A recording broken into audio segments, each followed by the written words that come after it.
In the meantime, President Tinubu has praised the establishment of the Global Alliance Against Hunger and Poverty, an initiative championed by Brazilian President Luiz Inacio Lula da Silva. And speaking on Monday at the opening session of the 19th G20 Leaders Summit in Rio de Janeiro, Brazil, Tinubu described the alliance as a pivotal step in addressing one of the world's most pressing challenges. Drawing parallels between the initiative and one of the 8 priority areas he outlined during his inauguration 18 months ago, the president reiterated Nigeria's commitment to adopting international best practices to drive its economic development.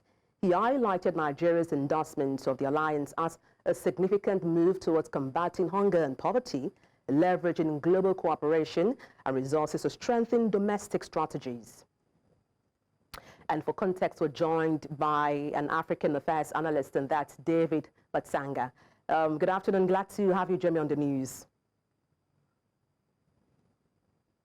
Very much. Good afternoon in Nigeria. Good afternoon across Africa and wherever you are in the world. Thank you. All right then. Let me kick off by asking what you think are the potential benefits as well as challenges of expanding the UN Security Council to, of course, include 2 permanent seats for Africa, as advocated by the President himself, Tinubu. Thank you very much. First of all, the UN has been a moribund. It was a dead organization. United Nations Security Council was dead because 2 members against 3 permanent members fighting. Russia, China fighting Britain, America, and France. So expansion of the United Nations Security Council is a welcome step. But 2 seats for 1.4 billion people is not what I agree with. 2 seats are too few for us. We need at least 4 seats on the United Nations Security Council. That will make sure that North, West, East, and South of this great continent of about 1.4 billion people are represented well on the Security Council to create a balance. So it is a welcome step by His Excellency President Tinubu to mention about Security Council seats, but it is not good enough for Africa.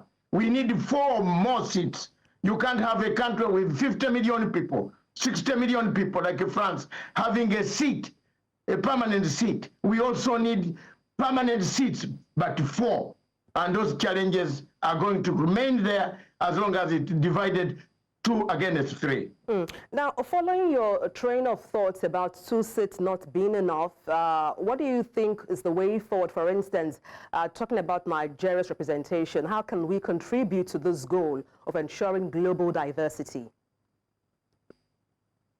First of all, there you are. There's an argument already, even from your tone, talking from Nigeria's point of view, not talking from the African point of view. Therefore, to balance so that we don't have a clash of ideas, we need 4 seats. West Africa, 1 seat. North Africa, 1 seat. East Africa, 1 seat. South Africa, the southern part of Africa, 1 seat. 4, not 2. Because already 2 will divide us. We don't know who wants it. People will begin disuniting. All the time we have been disunited because of the external influences that come with these imperialistic organizations like a United Nations Security Council. They come here, they divide us. And 2, ourselves, we have not cleaned our house on the African continent. We have African Union security, peace, and political affairs. How many conflicts has it solved in Africa? None. None. Look at it. So many things are going wrong. Military coups are springing up. Human rights abuses are going on.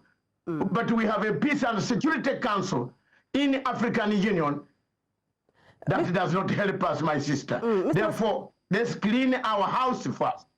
Mr. Matsanga, let's narrow down on the impact of this permanent membership to African Union now. How do you think the G20's decision to grant permanent membership to African Union impacts Africa's influence in global affairs? Each African country, first of all, has different views.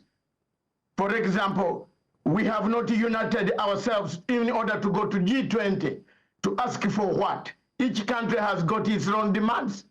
It is a good move for G20 to welcome African Union, but they are there as members, one country each. And we have 55 countries. Why do you lump us together when our demands could not be the same? That is a dead meat before it arrives.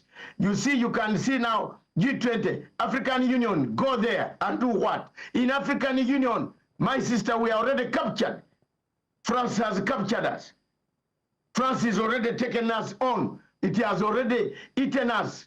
Has already taken us on. And we are done. So even if we go there, what impact will it make in G20? What impact will they give us money? How much money will 55 countries share? Are they going to give to African Union or they are giving it to individuals? The same countries that are inviting us to G20 are the same countries that come to work with Nigeria, sign bilateral relationship with Nigeria, sign bilateral relationship with Kenya, sign bilateral. Why don't they sign a bilateral relationship with African Union so that the money is deposited in a pool, in an African Union pool, so that we can share this money equitably? Let's expand more now on what you referenced, which is impact. Do you think President Tinubu's call for inclusivity in the UN Security Council can lead to more effective discussions and also solutions to global challenges? Yes, it could if they gave us, as you know, my sister, I've already told you I need four seats. But if they give us 2, yes, or right, that is because the criteria under which they give these seats are not democratic. They can decide that Africa will take 2. You are giving us as if we are second-hand citizens of God. No, we are the same. But one of the things that the impact it will make us have a voice at the table, at the real table where the food is being eaten, not under the table. We have been under the table since UN was formed, since the United Nations Security Council. We have been eating crumbs. We now want to be on table to make decisions, to refuse some decisions, obnoxious decisions, like the way of invading Libya, dismembering Libya, the wars in Sudan. People talk more about Ukraine, but we have wars in Sudan. The war in Sudan is eating millions of people more than they are being eaten in Ukraine. Why is the world focused on Ukraine and it cannot focus on Sudan?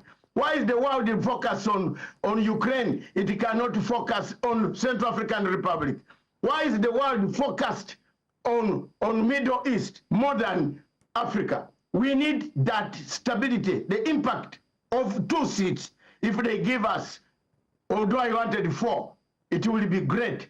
But which country in Africa will go there to represent Africa? Not Nigeria, not South Africa, not Uganda, but Africa. That is the most important thing that we as elders of this continent, including myself, who are going home, we are in the sunset. We want to see one voice in Africa, one thing talked about as Pan-Africanism. We don't want to go there divided and then start fighting amongst the same people who will ridicule us and look down upon us. Well, thank you so much for your submissions on the news. David Matsanga, African Affairs Analyst. Many thanks indeed. Thank you very much for the call, and I'm always ready to take more and more of this. 4 seats, remember me, my sister. 2 are going to divide us. Please, Mr. President Tinubu, look for more 2 to make 4 seats so that there's stability. Thank you. God bless.